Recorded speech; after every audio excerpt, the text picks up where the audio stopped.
Bonjour tout le monde, je suis Antoine. Gabriel, cette semaine, j'ai eu beaucoup de stress au travail et j'aimerais connaître tes techniques pour bien gérer le stress. Bonjour et bienvenue sur Spoken French, cher auditeur. Antoine, le stress fait partie de la vie moderne. Moi, j'ai plusieurs méthodes pour me détendre. Raconte-moi d'abord ce qui t'a stressé cette semaine. J'avais 3 projets urgents à finir en même temps. Mon chef voulait tout pour vendredi. J'ai senti mon cœur battre très vite et mes mains transpirer. Le stress physique, c'est désagréable. Je comprends parfaitement. Le stress se manifeste dans notre corps. Moi, quand je suis stressé, j'ai mal au ventre et je dors mal. Chers auditeurs, comment votre corps réagit-il au stress? Dites-nous en commentaire. Excellente question pour nos auditeurs. Et toi, Gabriel, qu'est-ce qui te stresse le plus dans la vie? Les embouteillages me stressent énormément. Être bloqué dans ma voiture sans pouvoir avancer, ça m'énerve. Et aussi les retards. J'ai horreur d'être en retard, ça me rend anxieuse. Les embouteillages, c'est stressant. Moi, ce qui me stresse, c'est parler en public. Même devant 10 personnes, je deviens rouge et je bégaye un peu. C'est embarrassant. J'allais en public et beaucoup de gens ont cette peur. C'est normal, Antoine. Et maintenant, parlons de nos techniques anti-stress. Moi, ma première technique, c'est la respiration profonde. La respiration, c'est efficace. Comment tu fais exactement, Gabriel? Je respire lentement par le nez pendant 4 secondes. Je retiens ma respiration 4 secondes, puis j'expire par la bouche pendant 8 secondes. Je répète ça 10 fois et je me sens mieux. C'est une technique simple et pratique. Moi, ma méthode préférée, c'est le sport. Quand je suis stressé, je vais courir ou je fais du vélo. Après 30 minutes d'exercice, tout va mieux. Le sport libère des endorphines, les hormones du bonheur. C'est scientifique. Moi aussi, j'aime marcher quand je suis stressée. Une promenade dans le parc me calme immédiatement. La marche en nature, c'est apaisant. Et vous, cher auditeur, faites-vous du sport pour gérer votre stress? Quel sport préférez-vous? J'aimerais connaître leur sport anti-stress. Et maintenant, Antoine, parlons de la musique. Tu écoutes de la musique pour te détendre. Oh oui, la musique classique m'apaise beaucoup. Mozart, Bach, Vivaldi. Cette musique calme mon esprit et ralentit mon rythme cardiaque. C'est magique.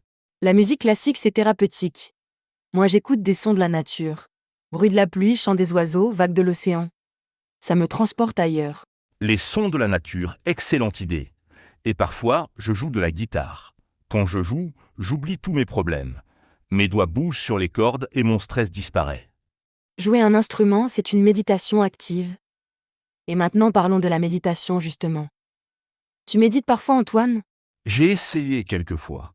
Au début, c'était difficile de vider mon esprit. Mes pensées revenaient sans cesse. Mais avec la pratique, je commence à y arriver. 10 minutes par jour suffisent. La méditation demande de la patience.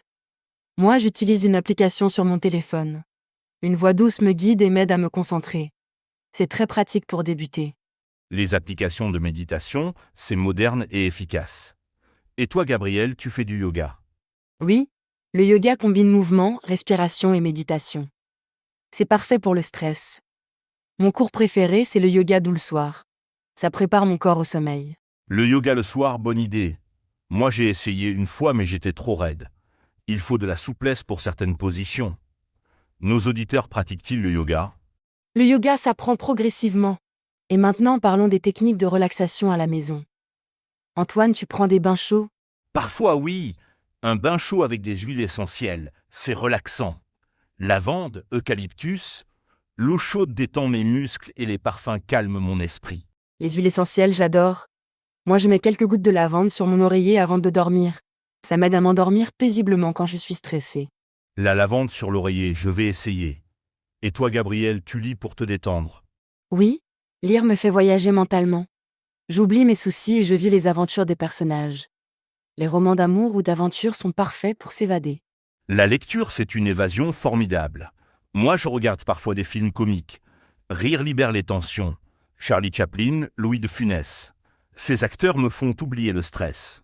Rire, c'est le meilleur médicament. Et maintenant, parlons de l'alimentation anti-stress. Certains aliments aident à gérer le stress, Antoine. Ah oui? Lesquels, Gabriel?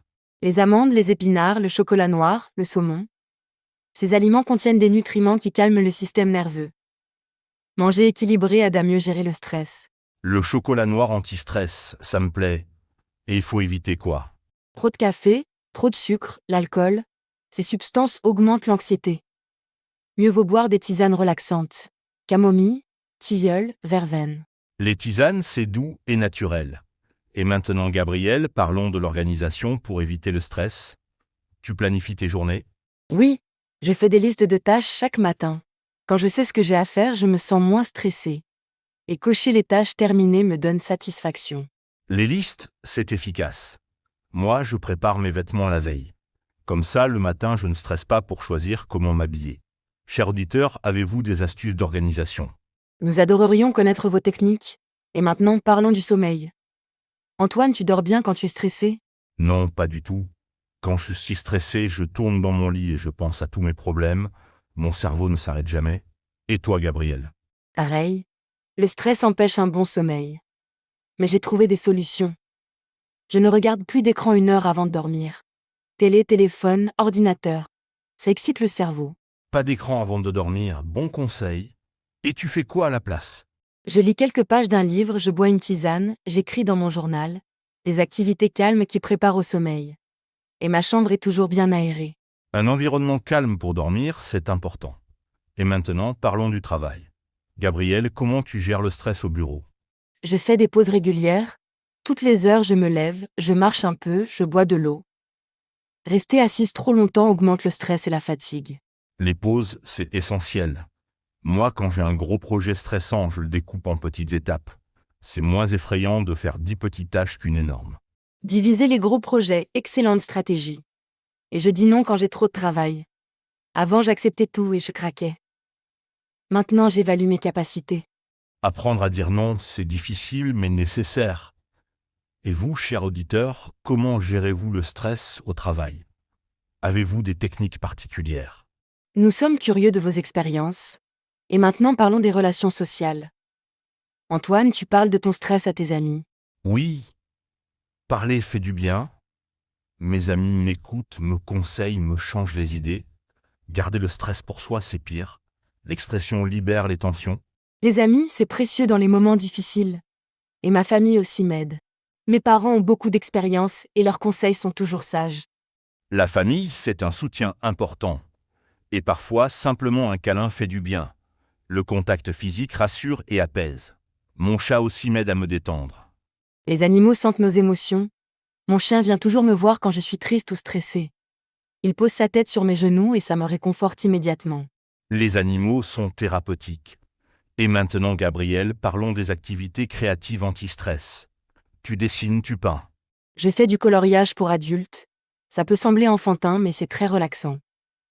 Je me concentre sur les couleurs et les formes, j'oublie mes soucis. Le coloriage pour adultes, c'est tendance. Moi, j'écris parfois des poèmes quand je suis stressé. Mettre mes émotions en mots m'aide à les comprendre et à les accepter. L'écriture, c'est thérapeutique. Et la cuisine aussi. Quand je cuisine, je me concentre sur les gestes, les odeurs, les saveurs. C'est une méditation gourmande. Cuisiner pour se détendre, j'aime cette idée. Et le jardinage? Tu as un jardin, Gabriel. J'ai un petit balcon avec des plantes. M'occuper de mes fleurs me calme. Arroser, tailler, regarder pousser. La nature a un pouvoir apaisant incroyable. Le contact avec les plantes, c'est ressourçant. Et maintenant, parlons des signes avant-coureurs du stress. Comment sais-tu que tu commences à être stressé, Gabriel? Je mange plus de chocolat et je parle plus vite.